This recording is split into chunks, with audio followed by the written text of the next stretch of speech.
पापा हो होलिया में हमारा तू करेला शादी।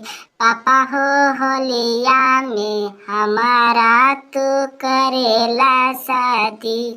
बेटी हो होलिये में अच्छा लागन बैठलो हलके।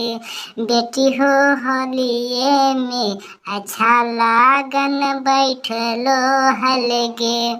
पापा हो होलिया में पूरी और खमौनिया खाइला तोरा के दे तो जी।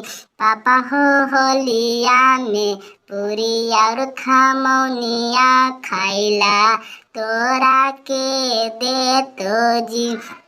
बेटी गे होलिया में पूरी और खमौनिया खाइला तोर मम्मी देखूंगे। बेटी गे होलिया में पूरी और खमौनिया खाइला तोर मम्मी देखूंगे।